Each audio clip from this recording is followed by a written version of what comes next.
Welcome to Your American Dream. I'm Anisha Jennings, and today we're exploring how global perspectives become a business advantage with Anat Yaniv, whose journey from Israel to New York exemplifies the power of combining international insight with American business savvy. Welcome, Anat.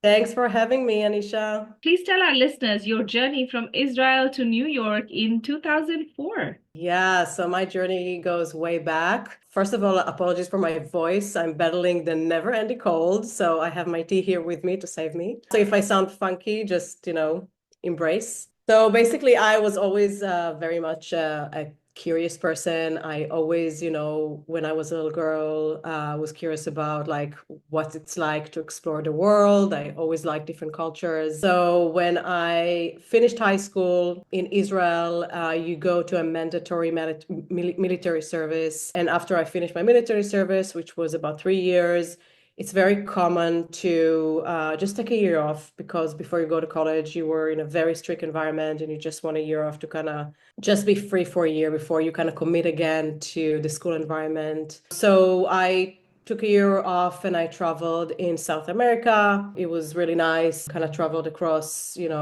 started from Bolivia and I visited Chile, Argentina, Brazil. And while I was there, I got an email from a longtime friend who moved to the US and he realized that I'm in South America, and it's the first time I've been in either South or North America. And we had talked and he said, hey, how come I'm going to meet you in Brazil and we're going to travel together?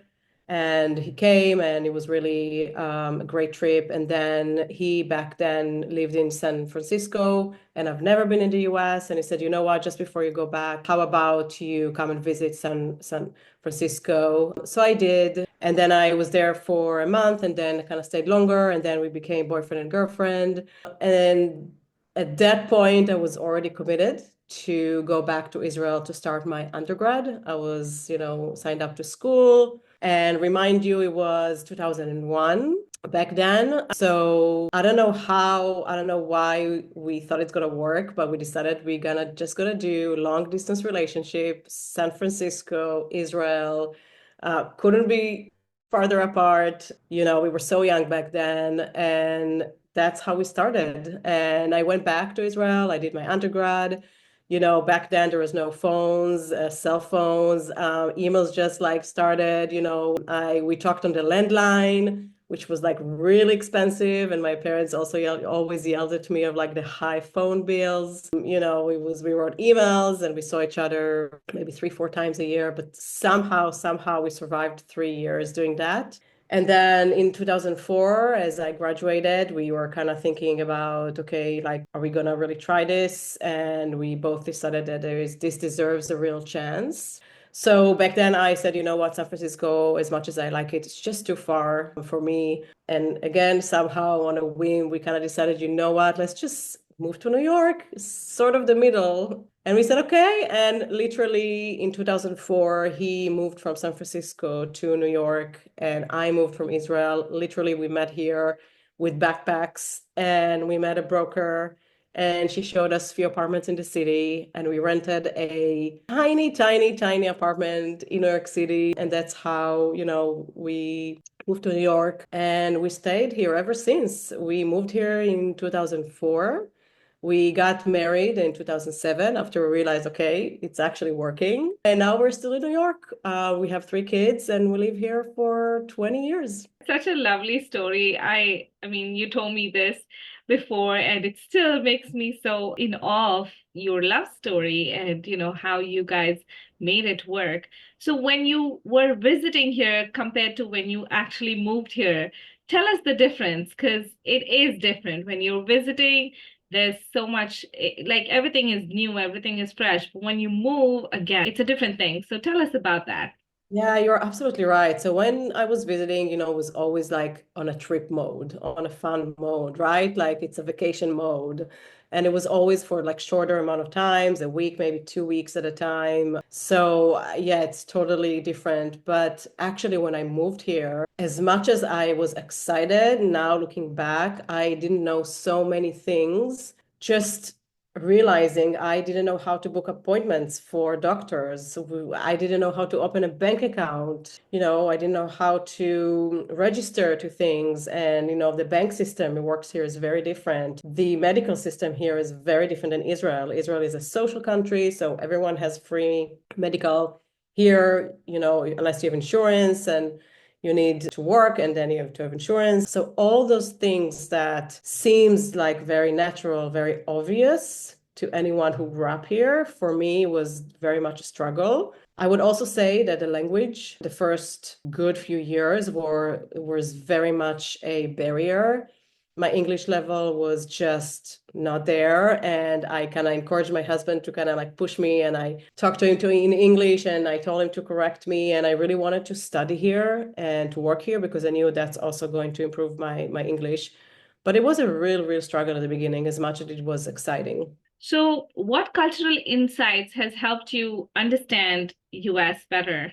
Oh, that's a great question. Well, being in New York, it's pretty easy because immediately I felt that everyone is from somewhere here. And that's like the best part I love about New York. I mean, even if in our kids' schools, the first sign you see when you enter is we speak 37 languages. So it's just, amazing to see. So I think landing in a place where everyone is from somewhere definitely made me easy because almost everyone I worked with had some sort of an accent, not a perfect English. Everyone had questions. I was also very much, there is a big Israeli community in New York City, so I very much leaned into, until this day, into this community. My circle of friends until today. I have longtime friends who are still here, who moved back. But I would say leaning into the community would definitely help. And now, as someone who was here for 20 years, I'm giving back to the community and always there to support any, people who moved, any questions. So that's how I kind of slowly overcame adjusting the life here. Amazing. So, what inspired you to focus on marketing? Oh, that's a good question. I actually didn't start from marketing. So when I moved here, my undergrad was in business. So when I moved here, I was just fascinated by corporate America, like large companies, specifically in the retail world. I was very fascinated about the retail world, and I was really fascinated by how a product is going from an idea inception to actually shelf. And my goal was I just needed to know. I came here, I made the move, like I need to know. So I knew that my competition here is, very large, so many smart, educated people here in New York. So I did my MBA here in New York. And after my MBA here, I decided that I want to join a large retail company. Back then, again, it was like LinkedIn just had started, and I knew that like just sending resume through the traditional way for me, probably, I sent like hundreds of resumes with like zero answers. So I decided to be proactive, and I somehow reached out to the CEO of back Victoria's Secret's Beauty. In a miraculous way, he replied. And I started a 3-month interview process, which eventually I got accepted. And it was just my dream, not only to be in New York, but to work with such a great company. So I got accepted at Victoria's Secret's Beauty, and I started there from the inventory planning team. So I actually didn't start in marketing. I think this was the foundation to what I call today my superpower, which is data analysis. In that environment, in that team, I just had a great opportunity, great managers who mentored me, who guided me, who gave me the opportunity to make mistakes and learn and grow. So I was there on the inventory planning team. It's a very data-driven role. You basically plan the inventory for all the stores. You work in teams. So I was there. I did various roles. I was in inventory planning. Then I shifted into category management, but still all within kind of the data role. And then after 4 or 5 years at Victoria's Secret, I had the opportunity to move to work at Gap. I was intrigued because it was yet another big company just to learn, and it was in the apparel industry. So again, something else. So I joined there. If there is one thing I've learned is that apparel is just 1,000 times faster than beauty. It's just like really fast. So after Victoria's Secret and Gap, I decided that I got it. I kind of love the corporate world, but me, I'm a very scrappy person. I like to think big. I like to move mountains from the left to right, and I kind of decided do a pause and think about, okay, what do I what do I want to do next? So I left Gap and I did a completely shift and I decided to join a startup. And my thought was, let me take everything I've learned in scaling. Now that I've got it, I've learned it. I've been 10 years in corporate. I got it. It's super interesting. And let me help. I'd like to help growing startups to get bigger. So I joined a startup in the auto space, and it's there when I made the shift to marketing. Back then, I actually didn't know how much my skills were transferable because I wanted to make a shift to marketing because I was really fascinated by how do you think about the consumer trends, consumer behavior. I just didn't know how my background will be relevant. And little did I know that it was super relevant because that startup that I joined, most of the marketing team were more creative on site and they needed someone with data skills, data analysis. And then it was just a perfect fit. So it was a win-win because I brought my data skill and I've learned so much about marketing. I was just thrilled to join and I was there for a couple of years. And then I had the opportunity to join Etsy for a little bit as part of the marketing team. I was the global director of the merchandising team. Again, another amazing company, another amazing place to learn, different type of company. This was a marketplace company. So from a retail perspective, moving from companies that don't own their inventory to a company that it's a marketplace with sellers and buyers. It's just a completely different shift to a different ecosystem. Very interesting being on the marketing team. And then after Etsy, the pandemic happened. So when the pandemic happened, we had just had 3 kids. So our little kid was less than a year, I think. So we decided that one of us need to take a pause and understand what's going on and how to support the family. So I back then finished with Etsy. I left Etsy and I immediately became a chef, cleaner, entertainer, kindergarten teacher. Yeah.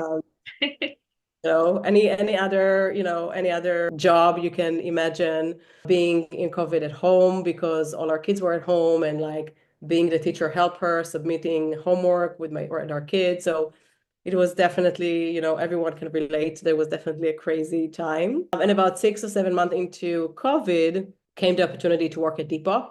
And Depop is another marketplace that it's based in the UK and it's for Gen Z to buy and sell fashion. It was very appealing to me. I love the company. I love the mission. I was very ready. Somehow we managed that all the kids, had, in their spaces and they were in a good phase where I could go back to work. So I accepted the job and I was the head of marketing in the US. They wanted to grow bigger in the US. They had just entered the US.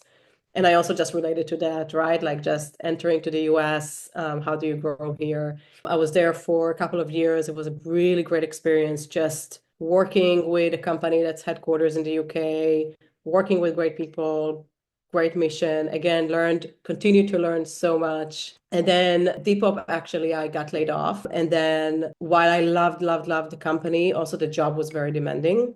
So I was working so much, so many hours that I felt that I need to kind of like take a break and understand what am I doing. And at that point, it was just clear to me that I want to be my own boss.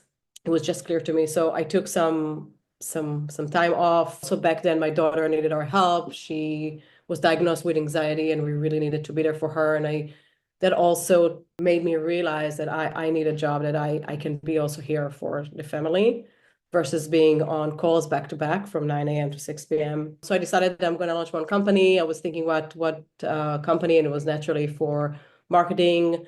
I really, really, really I had a vision of taking everything I know and just help other brands grow. I wanted, as a marketing leader, I want to be that person helping and removing marketing headaches for founders, for CMOs, for VP marketings, all the things that I lacked as a marketing leader, the support. I wanted to say, I'm going to be that person and I'm going to provide for other brands because I really want them to grow. And in March, 3 years ago, I launched a company. It was 2022, and it's been a roller coaster ever since. Amazing. That's such a great journey.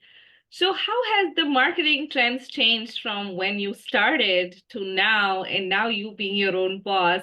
How has all that changed? Wow, before I launched the company, I talked to a lot of people just to realize, to understand, to learn, and everyone when I talked on Zoom, they this like roller coaster movement. If you can see us, it's the roller coaster. If you cannot see us, it's just like the up and down, like a roller coaster. And I said, okay, I was 42 at the time. I said, I'm actually like mentally ready. I'm not starting like, when I in my young 20s, I'm ready like mentally to take the downs. But boy, when you actually go through that, it's actually much harder than you think it is. And honestly, it's been so empowering on one hand, but very difficult because at the end of the day, it's you. You need to kind of wake up in the morning. You are the one who you need to drive. If you're not doing, then there's nothing there. And you need to wear many hats, the business development, the accounting, the HR, the actual work of, supporting other Yeah. companies. But I grew so much just learning that. I grew so much learning how to be a business owner. There's so many things that you don't realize that you need to learn. And I still am. I only 3 years in, and I still am learning every day, honestly. So how do you leverage your international perspective in marketing? Oh, that's such a great question. So I have to say that I kind of evolved like every year. I'm like focusing on my message, evolving because I'm learning where I can help most my clients. But one thing that you'll see on my site is so I offer anywhere from fractional marketing support, paid marketing, and creative operations support, reporting. And this is something I'm very strong on reporting, like making sure you're finding the right marketing insights so you can make smarter decisions. But if you go to the service page on my site, you also see that one of the services that I offer is helping global company enter the US because this is for me, it's personal. I love working with global companies. I love working with international companies. I love the accent aspects. I love to understand the different cultures. And I also truly can understand because it can be very intimidating and very daunting as a company entering the US market. Like it's so big, it's daunting from one hand, but it's really, the sky is the limit on the other hand. So I'm really like being their person on the ground, being their trusted person. I through me, they have a network of people that I can connect them to local experts in the marketing world. But that really I do it because it's really, really my personal passion. Awesome. I can see the passion in just the way you talk. So I can't wait to see how your work is actually.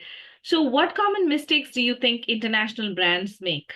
Some of the common mistakes that I see is if it's a company that's already established in their original market, they assume that the audience will be the same, where in reality it could be completely different. Usually, when a company enters, they try to kind of almost like translate the message from the local message. Again, really highly suggest to work with local, people to make sure that you fit the right message to the right audience. Also, I see, and that's actually, something that should happen in the beginning, but like just looking at your site, you need to build some trust elements for global companies. For example, like if all the reviews are in different language, that can be intimidating for a US audience, just knowing. Or if you buy something and at the checkout process, you see like fees and tolls and like global, again, find how to streamline. So just streamlining all those things that might be obvious in your original market, but adjust it to the US.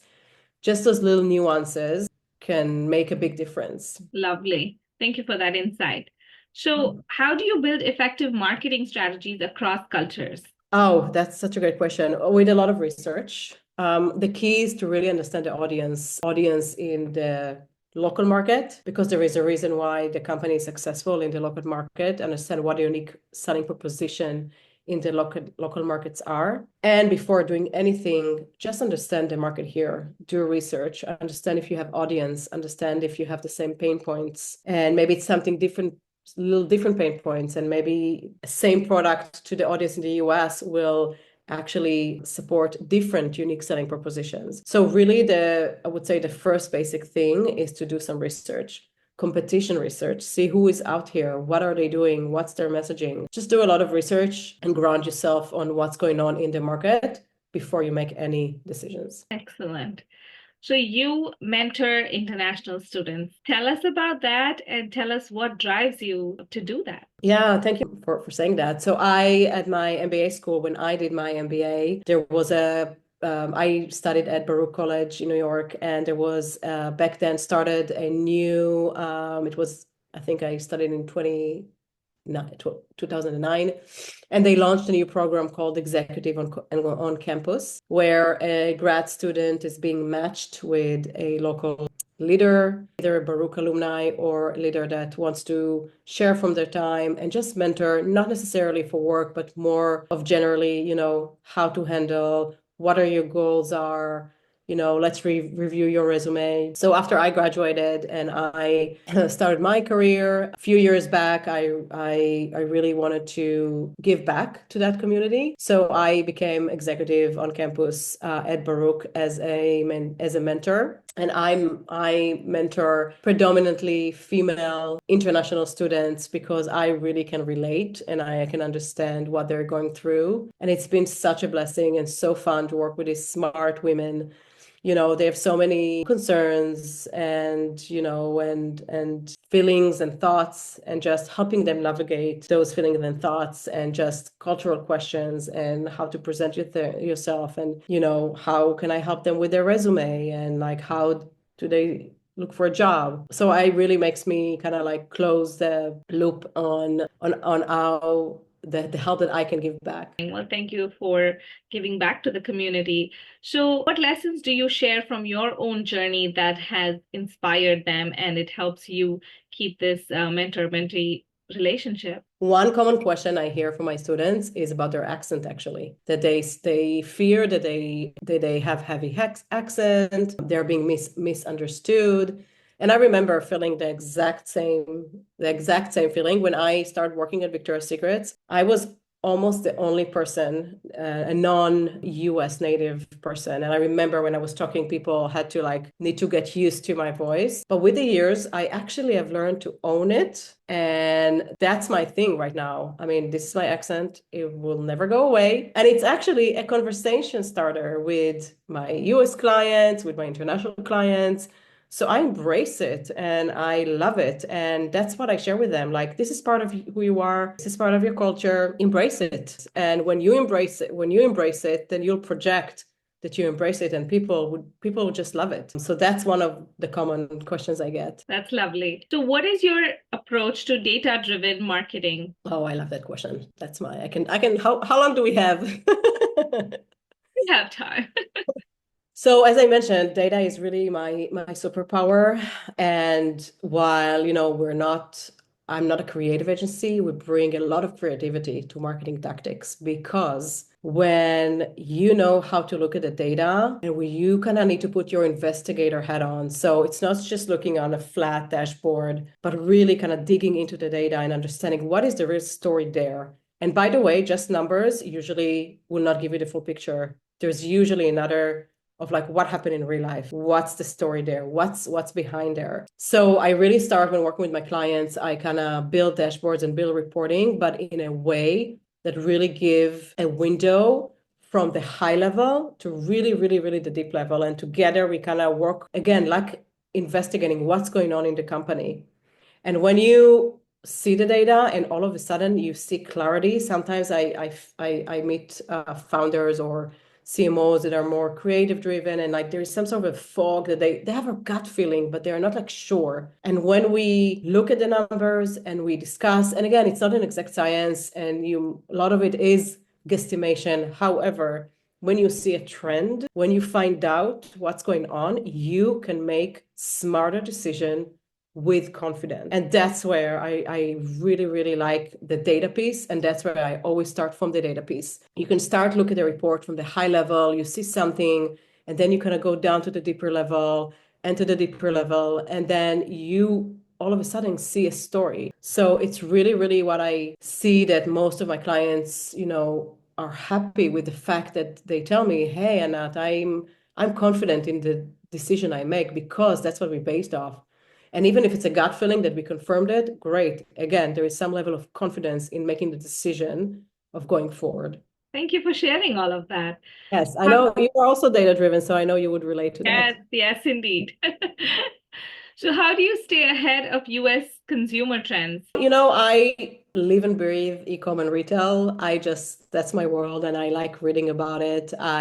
Just read articles, newsletters. When I need, to be honest, when I need downtime, I just walk outside. I go into the stores, like I do some therapy shopping, just looking what out there, what's trends. So I consume it on a daily level. And I network and I talk to a lot of peers in the industry, so we share trends. Yeah, I basically kind of live and breathe it. So I don't think about it. I just do it on a daily level. So, what does me time look like for you when you're not doing marketing or working on your business? What is it that you enjoy doing? It's funny when I'm not a powerful businesswoman, I'm a very busy mom usually. The opportunity of being self-employed really gave me the opportunity to build my own schedule. I pick up the kids usually between 5 to 7. I would not recommend to call me or come visit me because it's chaos here. But I spend a lot of time and dedicate a lot of time with my family. And then just wellness is something that I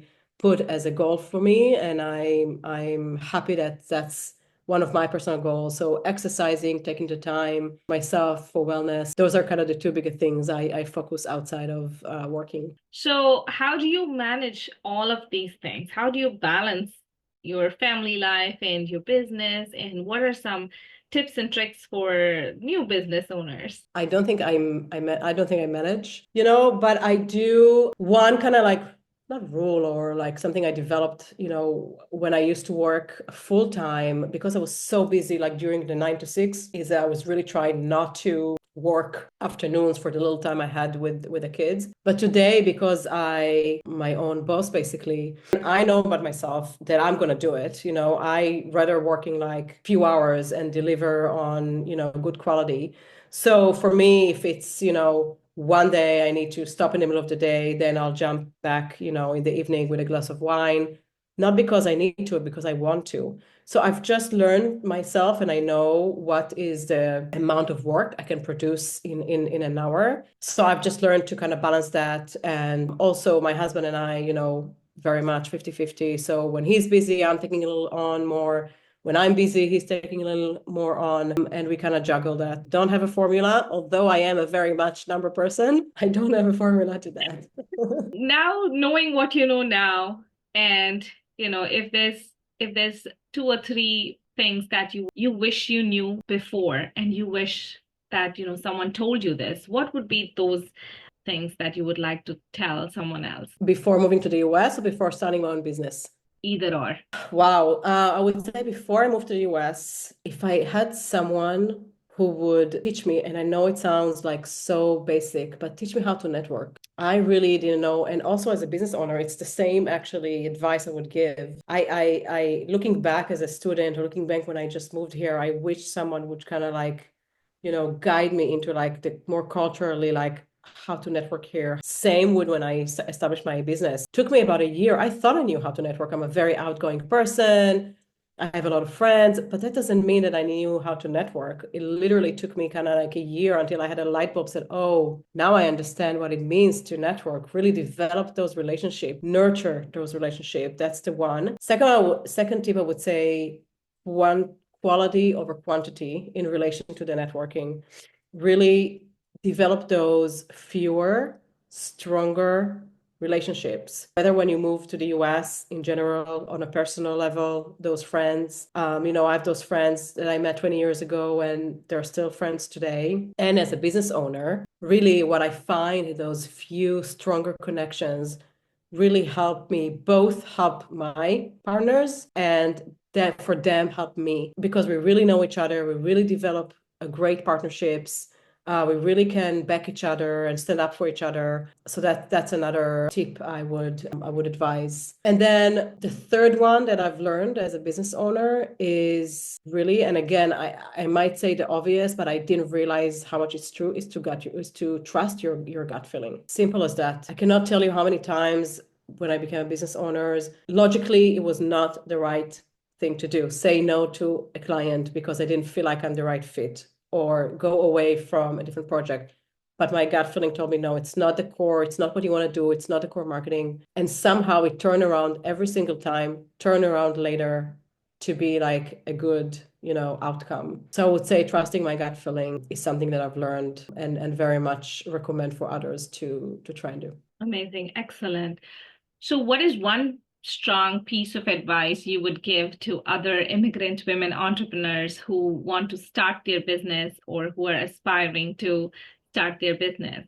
I would say that it's just a thought of that. It's very scary. Again, I'm a person of like, I like to collect data. So what I did before, I just reached out to my network and said, hey, this is what I'm thinking. Do you know anyone that I can chat just to learn? And you'd be surprised how when you kind of shout it to the world, all of a sudden all these like amazing things start to happen. And I got connected with so many amazing female entrepreneurs that just gave me the confidence. No one promised me that it's going to be amazing. No one promised me that it's going to be easy. No one promised me that I'm going to be successful. And I'm still like, and it's not easy, it's tough. Everything is true. But it just gave me the confidence to say, hey, if they did it, I can do it too. And it's really like taking a leap, taking like that first step is, I think, the hardest. So again, but after I've heard all these amazing women, I said, okay, I think I can do it. Worst case, what can be the worst case? I'll go back to full time in a few years. Like that's like the worst case. So when I have that in the back of my mind, I said, fine, like I'm gonna make the leap and I'm gonna try. That's so lovely that how well you said that you reached out and that's how you got your first break, and now you're connected and you built your network. So that's so important to nourish and build our relationship. So the name of your company is Tag Marketing Services. What Yes. does Tag stand for? Well, TAG stands for my three kids. I know it's cheesy. I know it's basic, but I also, so TAG is Tal, Ariel, and Guy. But the reason I also chose it because it had a playful like tag, like tagging on social or play tag. As a person, I'm really like short in words, and when I write very short. So I knew I want to like do something small, like a short word. So that's why I decided to work with tag, and I kind of attached the marketing because just so there is a connotation of what I do.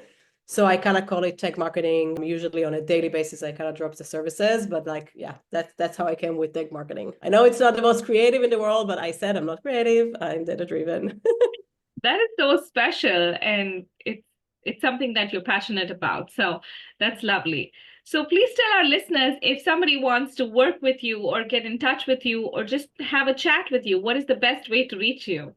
Oh, I love, love, love, would love to hear from anyone who wants to connect, anyone who has a question, anyone who needs a help, just general advice. You can either reach me through my site, which is tagmarketingservices.com. You can reach out on LinkedIn, Anat Yaniv. And then really anytime I would love to jump on a call, just chat or via email. So if somebody is looking for your services, who is your ideal client and who can come to you and who can work with you basically? Oh, that's a great question. Yeah. So I work with e-commerce brands that are growing, that they want to scale their marketing. They either have a gap in marketing leadership or any specific channel, or they just generally need help in making smart decisions. Most of the company I work with also, I find that one of the reasons they need help is because they don't have clarity in the numbers that they're working. So I work with a lot of companies who just need clarity on making sense of numbers, and basically anyone who needs to optimize their marketing efforts in the e-com world, I work with. Amazing. Well, thank you so much.